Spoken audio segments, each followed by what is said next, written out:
நம சிவாய. வணக்கம் நேயர்களே, அலர்மகள் அஸ்ட்ரோ சேனலுக்கு உங்களை அன்புடன் வரவேற்பது உங்கள் ஜோதிடர் ஸ்ரீ கந்தசுவாமி. இந்த பதிவில் நாம் பார்க்க போவது ஜூலை மாத ராசி பலன்கள். அன்பர்களே, எங்கள் சேனலை முதல் முறையாக பார்ப்பவர்களாக இருந்தால் சப்ஸ்கிரைப் பண்ணிக்கோங்க, பெல் ஐக்கானை கிளிக் பண்ணி வைங்க. மேலும் பல சுவாரஸ்யமான ஜோதிட தகவல்கள் இந்த சேனலில் வரப்போகின்றன. அனைத்தும் உங்களுக்கு எளிதில் கிடைக்கும். இந்த ஜூலை மாதத்துல பெரிய கிரகங்களின் பயிற்சிகள் எதுவும் இல்லை. குரு பகவான் சனி கிரகத்தின் நட்சத்திரமான பூசம் நட்சத்திரத்தில் இருப்பார். சனி கிரகம் மீனத்துல ரேவதி நட்சத்திரத்துல இந்த மாதம் இறுதியில 27ஆம் தேதி வக்ர நிலையை அடைய போகிறார். செவ்வாய் ஜூலை மாதம் முழுவதும் நட்பாக ரிஷபத்திலையும், சூரியன் 16ஆம் தேதி வரையில மிதுனத்தில் இருந்து 17ஆம் தேதியில் கடகத்தில் நுழைகிறார். மாத ஆரம்பத்துல கடகத்தில் இருக்கும் சுக்கிரன் 5ஆம் தேதிக்கு சிம்மத்தில் பெயர்ச்சி. அதே கடகராசியில் உள்ள வக்ர புதன் ஜூலை மாதம் 7ஆம் தேதியில் கடகத்தில் இருந்து பின்னோக்கி மிதுனத்திற்குள் நுழைந்து 24ஆம் தேதி வரையில் வக்ர நிலையில் இருப்பார். அதன் பிறகு வக்ர நிவர்த்தி ஆகிறார். ராகுவும் கேதுவும் இந்த மாதம் முழுவதும் கும்பத்திலும் சிம்மத்திலும் இருக்கும். இப்படி கிரக நிலைகள் இருக்க, அவிட்டம் 3 மற்றும் 4ஆம் பாதங்களும், சதயம் 4 பாதங்களும், பூரட்டாதி முதல் 3 பாதங்களில் பிறந்த கும்பராசி நேயர்களுக்கு உங்க ராசி அதிபதி சனி 2ஆம் இடத்துல, 2ஆம் இடத்து அதிபதி குரு 6ஆம் இடத்துல உச்ச நிலையில இருக்கார். ஜென்ம ராசியில் ராகு இருக்கு, 7ஆம் இடத்துல கேது உள்ளது. மற்ற கிரகங்களை காட்டிலும் இந்த கிரகங்களை மட்டும் வைத்து பார்க்கும் போது ராகு கேது பெயர்ச்சி நடக்கும் வரையில் கும்பத்திற்கு எந்த விஷயத்திலும் நல்லது நடக்க, வெற்றியை எட்டி பிடிக்க முயற்சி, அதிக முயற்சி, நிறைய முறை முயற்சி, அதீத முயற்சி எடுத்தால் மட்டுமே நினைத்ததை அடைய முடியும் என்ற அமைப்பை கொண்டுள்ளது.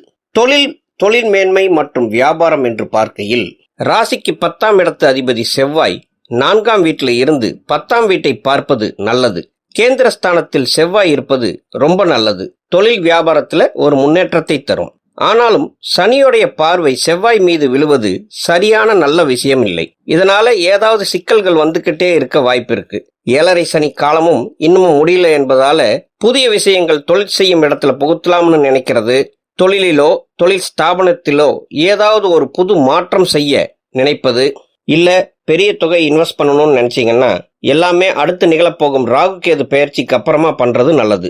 அதுவரைக்கும் இருக்கிறத டெவலப் பண்ணி லாபம் பார்த்து வர்றது சரியாக இருக்கும். தொழிலுக்காக கடன்கள் வாங்கி இருந்தீங்கன்னா இந்த மாசத்துல இருந்து அதை முடிந்த வரையில் வேகமாக அடைப்பதற்கான வழிவகைகளை பாருங்க.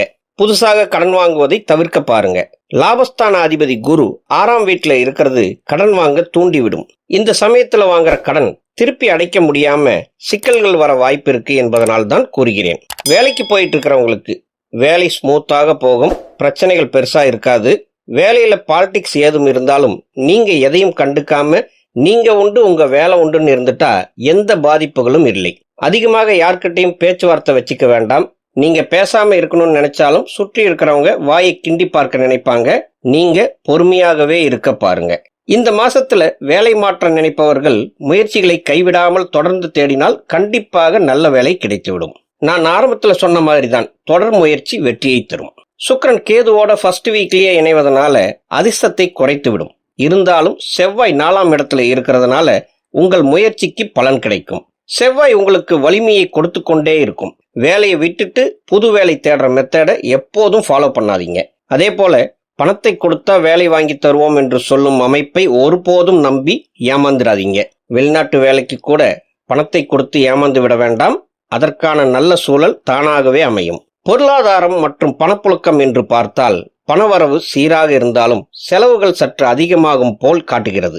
வீண் ஆடம்பர செலவுகளை குறைத்து அவசியமான செலவுகளை மட்டும் செய்ய பழகிக் கொள்ளுங்கள். வீடு, நிலம் அல்லது வாகனம் வாங்கும் விஷயங்களில் அவசரம் காட்ட வேண்டாம். கடன் வாங்குவதையும் இந்த மாதம் தள்ளி போடுவது நல்லது. குடும்ப வாழ்க்கை என்று பார்த்தால் 2ஆம் அதிபதி குரு 6ஆம் இடத்தில் இருப்பதால் குடும்பத்தில் உள்ள நபர்களுக்கு ஆரோக்கிய பாதிப்புகள், கடன் பிரச்சனைகள், ஒருவருக்கொருவர் ஏதாவது ஒரு விஷயத்திற்காக விவாதம் செய்து கொள்வது, சண்டையிட்டுக் கொள்வது சாதாரணமாக நடக்கும் என்பதால் கவனமாக இருப்பது நல்லது. கணவன் மனைவி உறவுகளிலும் சிறு சிறு வாக்குவாதங்கள், மனஸ்தாபங்கள் வர வாய்ப்பிருக்கு. ஆனால் கவனமாக இருந்தால் பெரிய பாதிப்புகள் வராமல் பார்த்து கொள்ள முடியும். உங்க வாழ்க்கை துணையிடம் அதிக எதிர்பார்ப்புகள் இந்த மாதத்துல வைக்காதீங்க. அது நடக்காமல் போகவும் வாய்ப்பு இருக்கு. உங்களுக்கு இந்த மாசத்துல பணம் சம்பந்தப்பட்ட விஷயங்களுக்காகவும் சொந்தக்காரங்க ஏதோ சொல்லிட்டாங்க என்பதற்காகத்தான் சண்டைகள் வர வாய்ப்பு இருக்கு என்பதால அதை தெரிந்து கொண்டு அட்ஜஸ்ட் பண்ணி போயிட்டா பிரச்சனைகள் இல்லை. திருமணத்திற்கு திருமண விஷயங்கள் பேசுவதற்கு இந்த ஜூலை மாதம் ஏதுவான அமைப்புல இல்லை. அதனால கொஞ்ச காலம் வெயிட் பண்ணுவது நல்லது. காதல் வாழ்க்கை என்று பார்த்தால் இந்த மாதம் காதல் கசக்கும் அளவில் இருக்கு. எதிர்பார்ப்பு அதிகம், வேகம் அதிகம். எதுவும் உடனே நடக்கணும்னு நினைப்பீங்க. சந்தேகம் அதிகமாகும். மூன்றாவது நபர்களால காதலுக்குள் பெரிய விரிசல் வர வாய்ப்பு இருக்கு. பொறுமை மிகவும் முக்கியம். புதுசா லவ் ப்ரப்போஸ் பண்ணணும்னு நினைக்கிற கும்பராசினருக்கு ஒரு வேண்டுகோள், 2 மாதம் அந்த முயற்சியை தள்ளி வைப்பது நல்லது. திருமணமானவர்களுக்கு குழந்தை பாக்கியம் என்று பார்க்கும் போது மருத்துவ முறையில் முயற்சிப்பவர்களுக்கு நல்ல செய்தி உண்டாகும். இயற்கை முறையில் எதிர்பார்ப்பவர்களுக்கு உங்களுடைய ஜாதகத்தில் தசாபுத்தி காலம் சாதகமாக இருக்கிறதா என்பதை பார்த்து முயற்சித்தால் வெற்றி நிச்சயம். ஏற்கனவே குழந்தைகள் உள்ளவர்களுக்கு குழந்தைகளின் கல்வி மற்றும் ஆரோக்கியத்தில் நல்ல முன்னேற்றம் இருக்கும். கும்பராசி மாணவர்களுக்கு இந்த மாதம் சோதனைகளும் உண்டு, சாதனைகளும் உண்டு. சரியாக நேரம் ஒதுக்கி படிக்க ஆரம்பிங்க. படிப்புக்கான ஹெல்ப்பை ஆசிரியர்கிட்ட கேட்க தயங்காதீங்க. போட்டித் தேர்வுகளில் உங்களுடைய முயற்சியை நம்புங்க. உங்களை நீங்க நம்புங்க, லக்க நம்ப வேண்டாம். உங்க முயற்சி தான் உங்களுக்கு வெற்றியை தரப்போகிறது. ஆரோக்கியத்தை பொறுத்த வரையில் உங்களுக்கு எல்லா விதத்திலும் கவனமாக இருக்கணும். உணவு மூலமாக, காற்று மூலமாக, நீர் மூலமாக, சீதோஷ்ண மாற்றம் மூலமாக ஆரோக்கியம் பாதிக்கப்பட வாய்ப்பிற்கு ரொம்ப கவனம் தேவை. ஒரு சிலருக்கு ஏற்கனவே உடலில் இருந்த பிரச்சனைகள் அதிகமாகி சிறிய அளவில் மைனர் ஆபரேஷன் செய்யக்கூட வாய்ப்புகள் உண்டு. இந்த மாதத்தில் உங்களுக்கான அதிர்ஷ்ட நிறம் நீலம் மற்றும் கரும்பச்சை. அதிர்ஷ்ட எண்கள் 5, 6 மற்றும் 8ஆம் எண்ணாகும். வழிபட வேண்டிய தெய்வம் ஸ்ரீ ஆஞ்சநேயர். கோயிலில் வெற்றிலை மாலை சூட்டி வழிபடுவதும் வீட்டில் அனுமான் சாலிசா கேட்பதும் தடைகளை நீக்கி நற்பலன்களை தரும். மேலும் நல் உறவுகளுக்கு உங்கள் குலதெய்வத்தை அனுதினமும் வணங்கி வருவது சிறப்பு. அன்பர்களே, இதுவரை இங்கு பார்த்தது உங்கள் ராசிக்கான இந்த மாதத்தில் வரும் கோச்சார பலன்களே. இது இந்த மாதத்துடைய பொது பலன். உங்கள் தனிப்பட்ட ஜாதக பலனோடு இதை இணைத்து பார்க்க வேண்டும். உங்க ஜாதகத்துல லக்னம் என்ன, அதோட பலன் என்ன, உங்கள் நடப்பு தசா என்ன, தசா என்பது எந்த கிரகம் உங்களை தற்போது ஆளுமை செய்கிறது என்பதுதான்.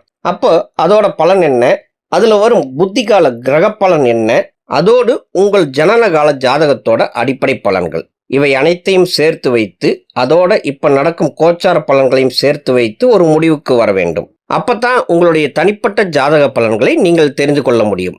மேலும் உங்கள் ஜாதக பலன்களை பற்றி தெரிந்து கொள்ள இதுல தெரியக்கூடிய வாட்ஸ்அப் எண்ணிற்கு மெசேஜ் பண்ணுங்க நேயர்களே. நான் வேற வேலைக்கும் சென்று கொண்டிருப்பதால நீங்க மெசேஜ் பண்ணி கேளுங்க, கால் பண்ண வேண்டாம். உங்க மெசேஜுக்கு நான் உடனே பதில் தர முடியாவிட்டாலும் கூடிய விரைவில் உங்களுக்கு பதில் கொடுப்பேன். நானே கால் பண்ணி உங்க கூட பேசுவேன். இது ஒரு சிறு கட்டணத்திற்கு உட்பட்டதுதான் என்று கூறி தற்போது உங்களிடமிருந்து விடைபெறுவது உங்கள் ஜோதிடர் ஸ்ரீ கந்தசுவாமி. வாழ்க வளமுடன். ஓம் நம சிவாய.